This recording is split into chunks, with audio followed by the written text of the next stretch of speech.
আসসালামু আলাইকুম বন্ধুরা, তোমরা সকলে কেমন আছো? আশা করি অনেক ভালো আছো। আলহামদুলিল্লাহ আমিও ভালো আছি। তো ছোট্ট একটা মিনি ব্লগ নিয়ে আরও হাজির হয়ে গেলাম। তো বন্ধুরা দেখে নাও, আমি সকাল সকাল ঘুম থেকে উঠে চাটা খেয়ে নিয়েছিলাম। তো তারপর চলে আসলাম নাস্তার দিকে। তো নাস্তাটা আজকে কি বানাচ্ছি? আজকে আমি বানাচ্ছি ফুলকো ফুলকো লুচি বানাচ্ছি। তো আজকে তোমাদের দাদাভাইকে ফুলকো ফুলকো লুচি আর হচ্ছে গরুর গোস্ত দিয়ে দেওয়া হবে। তো বন্ধুরা দেখতেই পাচ্ছ, তো দেখে নাও কেমন হয়েছে লুচিগুলো, পুরো ফুলে একদম কি বলবো, খুব সুন্দর হয়েছে লুচিগুলো। তো বন্ধুরা এরকম রাস্তা পানি বানাতে আমার বেশ ভালো লাগে। তো তোমরা সকলে কে কোথা থেকে ভিডিওটা দেখছো অবশ্যই কিন্তু কমেন্ট করে জানাতে ভুলো না। প্লিজ তোমরা সকলে কিন্তু কমেন্টে জানাতো।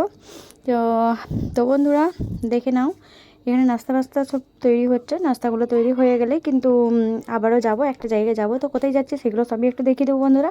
তো বন্ধুরা যারা তোমরা স্টারের ভালোবাসা দিচ্ছ, স্টার দিয়ে আমাকে সাপোর্ট করছো, তোমাদেরকে অনেক অনেক ধন্যবাদ জানাই। আর অনেক ভালো থেকো, সুস্থ থেকো, আমি দোয়া করি।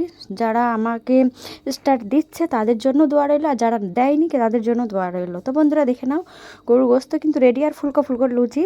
শীতের মানে সকালে এটা হলে পারে তো শীতের সকালটা জমেই যায়, তাই না বন্ধুরা? গরম গরম খাবার পেলে কার না ভালো লাগে, তাই না বন্ধুরা? আর প্রিয় মানুষটা অনেক দূরে ছিল, অনেক দিন পর আসছে, তো তার তো একটু সেবা যত্ন করতেই হবে, তাই না? তো দেখলাম বন্ধুরা নাস্তা বাস্তা সব কিছু হয়ে গেছে। তো তারপর আমি আসছি একটা জায়গায়, সেখানে দরকার ছিল, তো সেই জন্য আমি দরকারটা সেরে আসলাম। তো দেখে নাও বন্ধুরা, তো এখানে আমাদের কিন্তু মানে এখানে হাট বসে, ঠিক আছে, মানে বাজার বসে এখানে। তো একটু দরকার ছিল, তো সেখানেই আসলাম। তো দেখা যাক কটা ফুচকা তোমাদের দাদাভাই কটা ফুচকা খেতে পারে।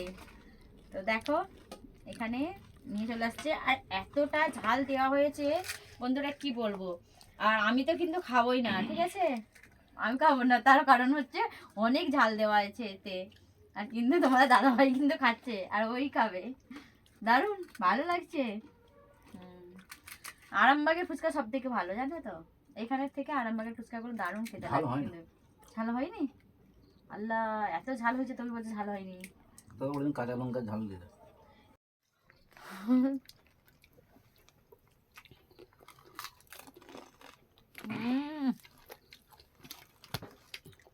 খুব ভালো হয়ে যায়, একদম সলিড।